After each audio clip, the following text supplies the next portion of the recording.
और चलिए सीधे रुख करेंगे जम्मू का, जहां मुख्यमंत्री योगी आदित्यनाथ मौजूद हैं। वंदे वंदे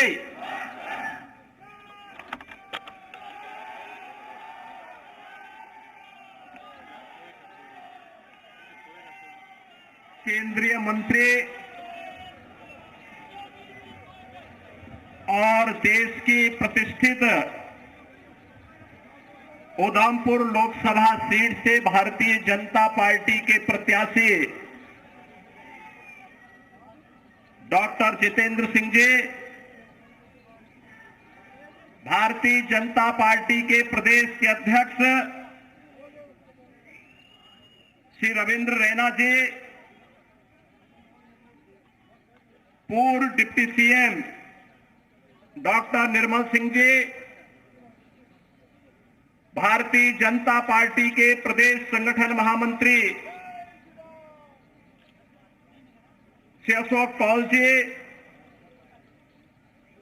प्रदेश महासचिव डॉक्टर डीके मनाल जी, प्रदेश प्रवक्ता श्री राजीव जसरोटिया जी, सुनील सेठी जी, जिला प्रभारी मुनीष शर्मा जी, जिलाध्यक्ष गोपाल महाजन जी, भारतीय जनता पार्टी के सभी पदाधिकारीगण, कठुआ से आए हुए मेरे सभी उपस्थित बहनों और भाइयों, आज इस पावन धरा को, जो हमारे सभी आराध्य देवों के साथ ही ऋषि मुनियों की साधना की पवित्र भूमि है, स्वतंत्रता संग्राम सेनानियों की भूमि है, एक भारत श्रेष्ठ भारत के लिए अपने आप को बलिदान करने वाले उन हुतात्माओं की भूमि है, स्वर्गीय बलदेव सिंह जी की भूमि है। इस धरा को नमन करते हुए मैं आप सबका हृदय से अभिनंदन करता हूं। बहनों और भाइयों, कल से ही वासंतिक नवरात्रि प्रारंभ हुई है। जगत जननी मां भगवती की उपासना का पर्व हमारा यह सनातन समाज वर्ष में 2 बार आदिशक्ति मां भगवती की उपासना करता है। याद करिए, ये शक्ति सृजन का अवसर होता है और ये 9 दिन हम सब सनातन धर्मावलंबियों के लिए उसी शक्ति को अर्चित करने का एक अवसर है।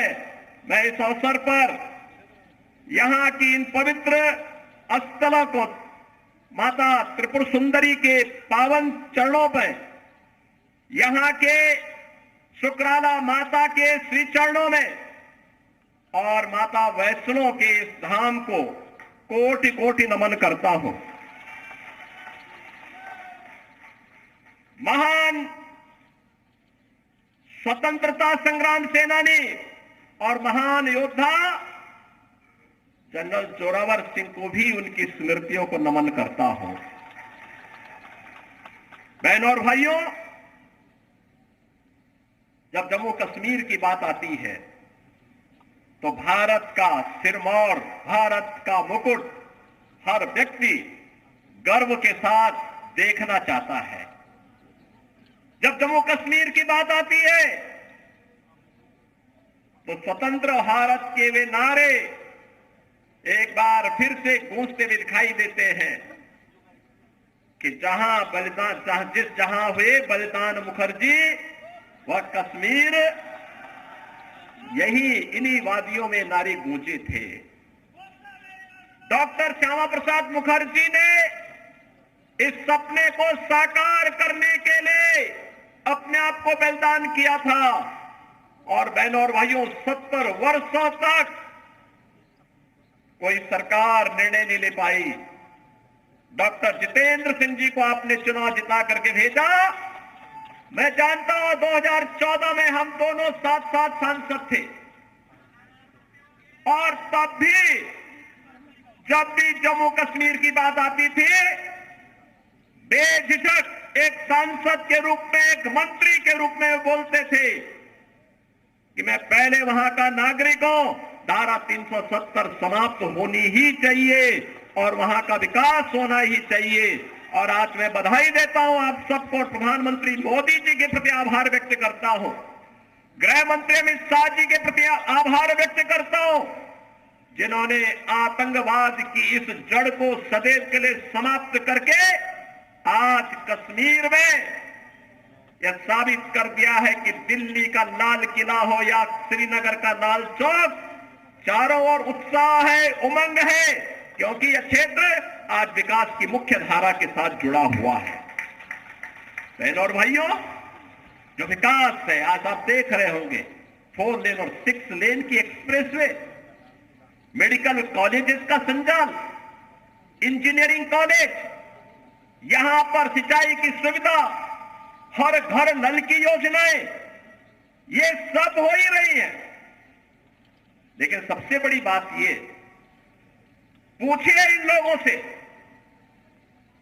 जो लोग इस देश के विभाजन के जिम्मेदार हैं, कांग्रेस से प्रश्न पूछा जाना चाहिए,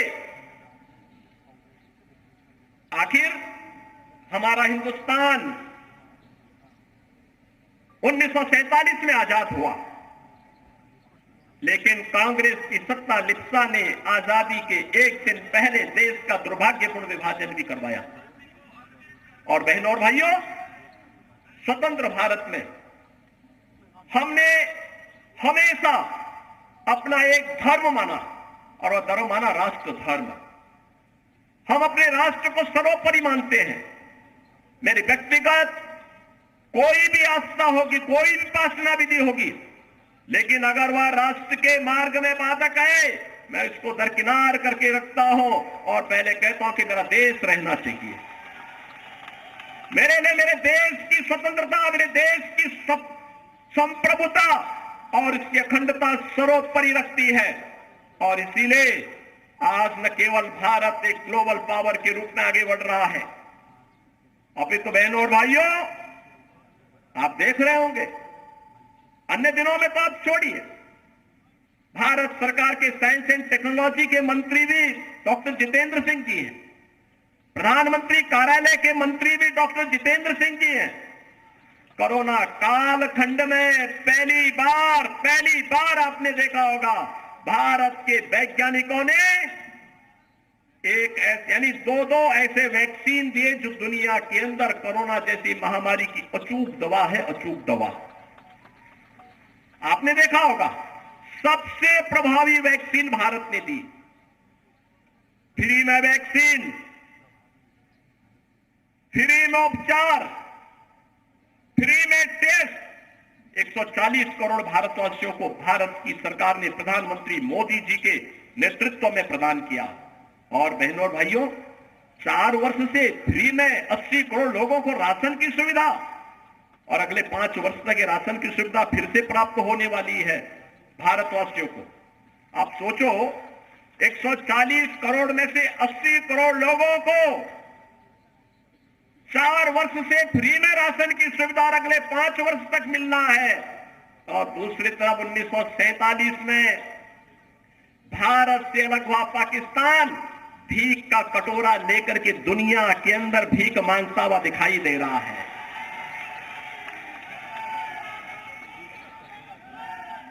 आज आप देख रहे होंगे बदलते हुए भारत को, ये जो नया भारत है, बहनों और भाइयों, इस नए भारत को आज आप देख रहे होंगे, एक भारत श्रेष्ठ भारत। इस भारत में भारत के 140 करोड़ लोगों का सम्मान भी है। दुनिया के अंदर आज भारतवासी कहीं भी जाता है, लोग बड़े सम्मान के साथ उसकी ओर देखते हैं। आज भारतवासी दुनिया के अंदर सम्मान प्राप्त कर रहा है। आज सीमाएं भी सुरक्षित हुई हैं। ऐसा नहीं कि अब कोई पाकिस्तान का व्यक्ति, कोई घुसपैठ करके हमारी सुरक्षा में सेंध लगाएगा, नहीं लगा सकता। अगर कहीं एक पटाखा भी फूट जाए ना, तो पाकिस्तान अब सफाई देता कि नहीं मेरा इसमें हाथ नहीं है, क्योंकि उसे मालूम है अगर कुछ हो गया तो फिर उसको लेने के देने पड़ेंगे। और बहनों भाइयों, जब एक मजबूत सरकार होती है तो ऐसे होता है। सुरक्षा की पुख्ता व्यवस्था, कश्मीर में धारा 370 समाप्त करके यहां के आतंकवाद की समस्या का समाधान, देश के अंदर नक्सलवाद की समस्या का भी समाधान हो गया। सुरक्षा की बेहतर स्थिति है, इंफ्रास्ट्रक्चर, अत्याधुनिक इंफ्रास्ट्रक्चर आप देख रहे होंगे, कई highway, railway, metro, rapid rail, IIT, IIM, medical college, AIIMS जैसी सौगात आज देश को प्राप्त हो रही है। साइंस एंड टेक्नोलॉजी के नए नए केंद्र बन रहे हैं, अत्याधुनिक इंफ्रास्ट्रक्चर विकसित हो रहा है, बेहतरीन माहौल में भारत आगे की ओर बढ़ रहा है। और यही नहीं, इन सब स्थितियों को ध्यान में रखने के साथ ही गरीब कल्याणकारी योजनाओं की कोई सानी नहीं। आप देखते होंगे न केवल जम्मू कश्मीर में, पूरे भारत के अंदर भी आप देखते होंगे 80 करोड़ लोग फ्री में राशन की सुविधा का लाभ प्राप्त कर रहे हैं। 60 करोड़ लोग आयुष्मान भारत में 5 लाख रुपए की स्वास्थ्य बीमा का कवर प्राप्त कर रहे हैं। 50 करोड़ लोगों को जनधन के अकाउंट खोले गए। 12 करोड़ अन्नदाता किसान प्रधानमंत्री किसान सम्मान निधि का लाभ प्राप्त कर रहा है। 12 करोड़ गरीबों के घर में शौचालय बने हैं। 10 करोड़ परिवारों को फ्री में उज्ज्वला योजना के सिलेंडर के कनेक्शन प्राप्त हुए हैं। बहनों और भाइयों, 4 करोड़ गरीबों के लिए प्रधानमंत्री आवास योजना भी बने हैं और 2.5 करोड़ घरों तक पहली बार बिजली पहुंचाने का काम भी हुआ है। इस प्रकार के अनगिनत गरीब कल्याणकारी योजनाओं का लाभ आज पिछले 10 वर्ष में उस कैबिनेट ने और उस सरकार ने किए हैं जिसका नेतृत्व मोदी जी कर रहे हैं। और आपके सांसद उस सरकार के अभिन्न हिस्से हैं। डॉक्टर जितेंद्र सिंह जी उस सरकार के हिस्से हैं। वह सरकार आज गरीब कल्याण का कार्य भी कर रही है। और तो और कितना परिवर्तन आया है। इससे पहले लोग अपने आप को हिंदू बोलने में भी संकोच करते थे। और बहनों और भाइयों, अयोध्या का नाम लेने पे तो लोग डरते थे, डरते थे। मुझे याद है जब मैं 2017 में उत्तर प्रदेश का मुख्यमंत्री बना तो मैं अयोध्या चला गया। लोगों ने कहा रे क्या कर रहे हैं? मैंने कहा रे क्यों? कहा कि अयोध्या जाने से आपको मालूम है तो कुछ लोग नाराज हो जाएंगे।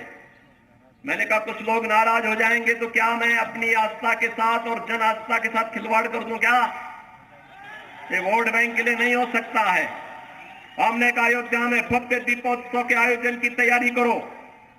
और बहनों और भाइयों, अच्छी सरकार बनती है तो 500 वर्षों का इंतजार भी समाप्त हो जाता है। आज अयोध्या में राम मंदिर का निर्माण हुआ है ना, क्या ये काम कांग्रेस के लोग कर पाते क्या? अयोध्या में राम मंदिर का निर्माण कांग्रेस कर पाती क्या? बहनों और भाइयों, कांग्रेस ने तो कहा था कि राम हुए ही नहीं, कृष्ण हुए ही नहीं। जो एक्सीडेंटल हिंदू थे वे राम और कृष्ण पर ही प्रश्न खड़ा कर दिए थे। इससे बड़ी आस्था के साथ खिलवाड़ दूसरा नहीं हो सकता। बहनों और भाइयों, कैसे इन्होंने अपमानित करने का प्रयास किया था। राम और कृष्ण के अस्तित्व पर ही प्रश्न खड़ा करके हमारे आराध्य देवों को नकारने का प्रयास किया था। लेकिन आज अयोध्या में भव्य राम मंदिर का निर्माण न केवल हो गया है बल्कि आज आप अयोध्या जाएंगे, आपको आज परिवर्तन देखने को मिलेगा। अयोध्या में लगेगा जैसे त्रेता युग का अयोध्या यहां उतर आया है, साक्षात उतर आया है। जब अच्छी सरकार आती है तो यही होता है। अच्छी सरकार आती है, यही होता है। काशी में आप जाइए, काशी विश्वनाथ धाम बन गया है। लोग बोलते थे काशी विश्वनाथ धाम संकरी गली थी, बामुश्किल 5 लोग जा पाते थे। आज 50,000 श्रद्धालु भी एक समय वहां आ जाए मंदिर परिसर में, कोई समस्या नहीं है, कोई समस्या नहीं है। आस्था का सम्मान कैसे होना चाहिए, यह कार्य भी आज देखने को मिल रहा है। नौजवानों के लिए रोजगार की व्यवस्था, जीविका की व्यवस्था कैसे होनी चाहिए, यह कार्य भी आज देश के अंदर बखूबी आगे बढ़ रहा है। और बहनों और भाइयों, यही नहीं, हमें सुरक्षा भी करनी है और देश को समृद्धि की नई ऊंचाइयों तक भी लेके चलना है। इस पर जो कार्य वर्तमान में हो रहा है, यह किसी से छुपा हुआ नहीं है, पूरा देश इस बात को जानता है। आपने देखा होगा, यह देश जब अपनी आजादी का अमृत महोत्सव मना रहा था, आजादी के 75 वर्ष पूरे हो रहे थे, देश उत्साह के साथ जुड़ा हुआ था और उस उत्साह को और दुगना कर दिया था जब जो ब्रिटेन लगभग 200 वर्षों तक जिस भारत पे शासन किया था, उस ब्रिटेन को पछाड़ करके प्रधानमंत्री मोदी जी के नेतृत्व में भारत दुनिया की 5वीं बड़ी अर्थव्यवस्था बना, 5वीं बड़ी अर्थव्यवस्था बना। और आज तो हम इसीलिए आए हैं, बहुत सारे लोग आएंगे आपके पास अपनी बात कहने के लिए। कोई जाति की बात कहेगा, कोई क्षेत्र की बात करेगा, कोई भाषा की बात करेगा, कोई किसी अन्य बात की बात करेगा। हमें किसी बात में नहीं पड़ना है, बहुत खोया है। अब पाने का समय आया है, अपने देश को मजबूत करने का समय आया है। कठुआ को विकास की मुख्य धारा के साथ जोड़ करके अपने वर्तमान और भावी पीढ़ी के लिए उज्जवल भविष्य देना है। और इसके लिए आवश्यक है जो कार्य यहां पे पिछले 10 वर्ष के अंदर, मैं सचमुच चौंका था जब मैं ऊपर से हेलीकॉप्टर से देख रहा था यहां का विकास। किस तरीके से कोई सोचता था यहां भी एक्सप्रेसवे से जुड़ेगा, यहां भी मेडिकल कॉलेज बनेंगे, यहां पे प्रौद्योगिकी संस्थान बनेंगे, यहां पे कुछ अच्छे सेंटर स्थापित होंगे। जम्मू कश्मीर को तो लोगों ने लावारिस छोड़ दिया था, भगवान भरोसे छोड़ दिया था। देश को इन्होंने किस प्रकार का व्यवहार देश के साथ किया था। बहनों और भाइयों, कांग्रेसियों के व्यवहार पर कोई आश्चर्य नहीं, क्योंकि इन्होंने पूरे देश को अपनी बपोती समझ करके उसको, जब देश के ऊपर संकट आता था, ये लोग देश छोड़ करके भाग जाते थे। किसी भी समय में आपने देखा होगा, या डोडा का नरसंहार किसने नहीं देखा था। लेकिन बहनों और भाइयों, अब हमारे पास वक्त आया है, पिछले 10 वर्ष में जो कार्य किया है उसके परिणाम को हमें और बेहतर तरीके से सामने लेकर के आना है। और इसके लिए तीसरी बार मोदी जी ने आपसे कार्यकाल मांगा है।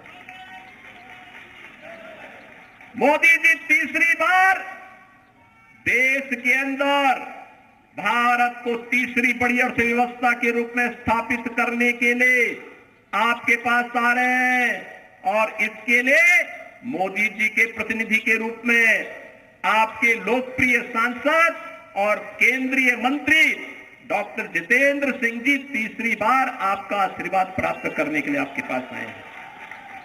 बहनों और भाइयों, अपनी सहजता, अपनी सरलता, अपने व्यवहार कुशल से न केवल उन्होंने देश के अंदर, बल्कि जो भी दायित्व उन्हें भारत सरकार ने सौंपा है, पार्टी ने सौंपा है, उसका बखूबी निर्वहन करने की जिम्मेदारी उन्होंने जिस तत्परता और जिस प्रतिबद्धता के साथ किया है वो अद्भुत है, अभिनंदनीय है। और इसके लिए मैं आपको बधाई देता हूं, क्योंकि प्रतिनिधि आपने चुना। उनके साथ संसद में हम लोग जब 2014 में साथ सांसद थे, तब भी मैं देखता था बहुत ही सहजता, सरलता के साथ किसी भी बड़ी से बड़ी समस्या का समाधान कैसे होना चाहिए, इसके लिए वह उस समस्या के समाधान पर विश्वास करते थे। बहनों और भाइयों, आज मैं आपसे ही कहने के लिए आया हूं, आज देश जिस नए युग में प्रवेश किया है, जिस नए भारत का हम दर्शन कर रहे हैं, यह सच है मोदी जी का नेतृत्व है। मोदी जी को इसका श्रेय जाता है, साथ साथ आपको भी इसका श्रेय जाता है, क्योंकि मोदी जी को एक वोट देकर के आपने मोदी जी को देश की सत्ता सौंपी, देश की बागडोर सौंपी। मोदी जी को देश की बागडोर सौंपी है तो परिणाम आज आपके सामने है। अयोध्या में राम मंदिर भी बन रहा है, भारत दुनिया की बड़ी ताकत भी बन रहा है, सुरक्षा का बेहतर वातावरण भी बन रहा है, विकास के बड़े बड़े कार्य भी हो रहे हैं, गरीब कल्याणकारी योजना भी प्रभावी ढंग से आगे बढ़ रही है। अगर जनता जनार्दन वोट ही न देती, क्या हम उत्तर प्रदेश देश के सबसे बड़े राज्य को संभाल पाते? क्या जो जम्मू कश्मीर की स्थिति थी, यहां पर पाकिस्तान प्रस्त आतंकवादी किस तरीके से तबाही मचाए हुए थे, लेकिन उत्तर प्रदेश के अंदर तो सत्ता के संरक्षण में जिस प्रकार की अराजकता थी, हर दूसरे दिन दंगा होता था, कर्फ्यू लगता था, महीनों महीनों कर्फ्यू रहता था। बहनों और भाइयों, 7 वर्ष से मैं आज उत्तर प्रदेश के अंदर मुख्यमंत्री के रूप में काम कर रहा हूं, और बहनों और भाइयों 7 वर्ष में एक भी दंगा नहीं हुआ, वहां कोई दंगा नहीं है, कर्फ्यू नहीं है, बल्कि भगवान शिव की कावड़ यात्रा निकलती है धूम धड़ाके के साथ। लोग भूल गए कि कर्फ्यू भी कभी लगता था यहां पे। आप देखते होंगे उत्तर प्रदेश देश का पहला राज्य है जहां के धर्मस्थलों से जो माइक की चिल्लाहट होती सब उतर गया है, समाप्त। अब वहां माइक की आवाज नहीं होती है, लोग शांतिपूर्ण तरीके से विकास में विश्वास कर रहे हैं। विकास और आस्था को सम्मान किस रूप में होना है, अयोध्या उसका एक उदाहरण आपके सामने है, मथुरा वृंदावन उसका उदाहरण है। और बहनों और भाइयों, मैं तो आज अपने कठुआ के बहनों और भाइयों से ही कहूंगा, आपके यहां प्रथम चरण में चुनाव है, चुनाव के बाद पदाधिकारी अन्य क्षेत्रों में प्रचार के लिए जाएंगे, देश के अन्य क्षेत्रों में भी जाएंगे, लेकिन आप लोगों को फिर अयोध्या के दर्शन के कार्यक्रम जरूर बनाने चाहिए। बनाइए, हमें पहले से बता देना। आज अयोध्या में कोई समस्या नहीं है, कोई समस्या नहीं। जो पहले आज से 7 वर्ष पहले, 10 वर्ष पहले अयोध्या गया होगा, वो थोड़ा संकोच कर रहा होगा। अब अयोध्या बदल गई है। जैसे कठुआ में 6 लेन के एक्सप्रेस वे आ रही है ना, ऐसे अयोध्या के अंदर भी हम लोगों ने ऐसे एक्सप्रेस वे बना दी है।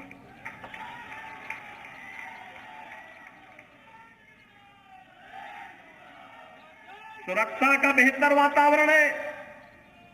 उत्तर प्रदेश में तो बहुत संकोच नहीं करते हम लोग। बहनों और भाइयों, कोई दंगा करता है तो हम उसको उल्टा टांगने का काम कर देते हैं, लटका देते हैं उसको और बोल देते हैं कि वे जाओ। बहुत ज्यादा कोई बकबक करता है तो बहनों और भाइयों मिर्च का झोंका नीचे से लगा दिया जाता है, फिर सारी फोंफों अपने आप ठीक हो जाती है उन लोगों की।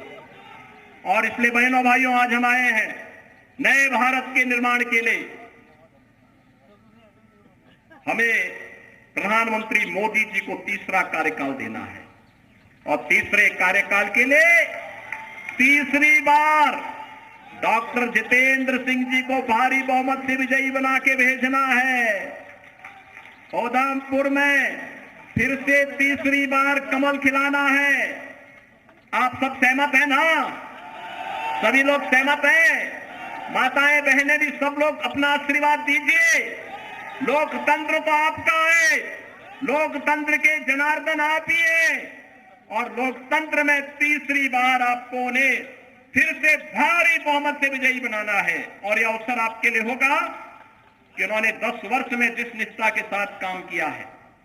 चुनाव एक अवसर होता है 5 वर्ष में अपने जनप्रतिनिधि की सेवा के प्रति कृतज्ञता ज्ञापित करने का, कि उन्होंने कार्य किया है व्यक्तिगत राग द्वेष से ऊपर उठ करके, व्यक्तिगत राग द्वेष से ऊपर उठ करके मूल्य और सिद्धांतों के लिए राष्ट्र धर्म का निर्वाह करते हुए हम लोग कार्य करेंगे।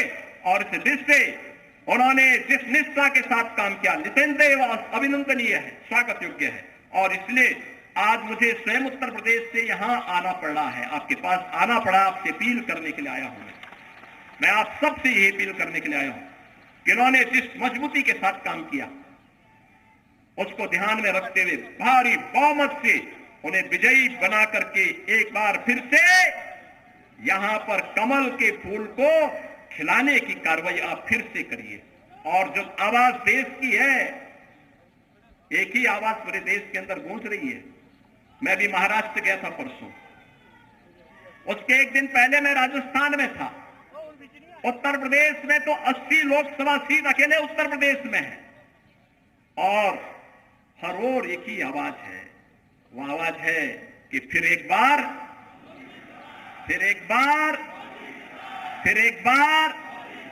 मोदी सरकार का, और अब की बार 400 पार के लिए सहमत है ना? देखो, डॉक्टर जितेंद्र सिंह जी चुनाव जीतेंगे, किसी को संदेह नहीं, लेकिन चुनाव में बढ़त इतनी होनी चाहिए कि उनको भी यहां की शेष परियोजनाओं के लिए उतनी ही ताकत मिल सके।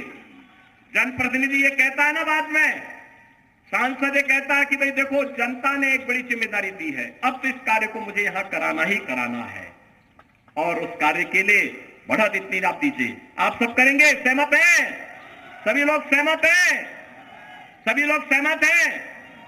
तो मेरे साथ फिर बोलेंगे, भारत माता की, भारत माता की, भारत माता की, वंदे वंदे वंदे।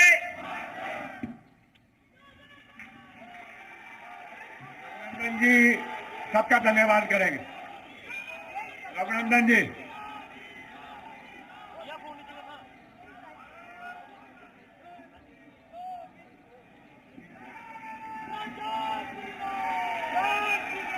तस्वीरें इस वक्त हम आपको ये सीएम योगी की दिखा रहे हैं, साथ ही बड़ी बातें भी जनसभा के दौरान जो सीएम की तरफ से कही गई हैं वो भी हम आपको स्क्रीन पर बता रहे हैं। जितेंद्र जो कि प्रत्याशी हैं यहां से भारतीय जनता पार्टी की तरफ से, उन्हीं के लिए प्रचार प्रसार सीएम योगी करने के लिए जम्मू कश्मीर में इस वक्त मौजूद हैं और यहां कठुआ में उन्होंने जनसभा को संबोधित किया। तमाम बड़े फैसलों का जिक्र मंच से किया है। मोदी जी को तीसरा कार्यकाल देना है, देश को तीसरी बड़ी अर्थव्यवस्था बनाएंगे, ये सीएम योगी मंच से कहते हुए नजर आए।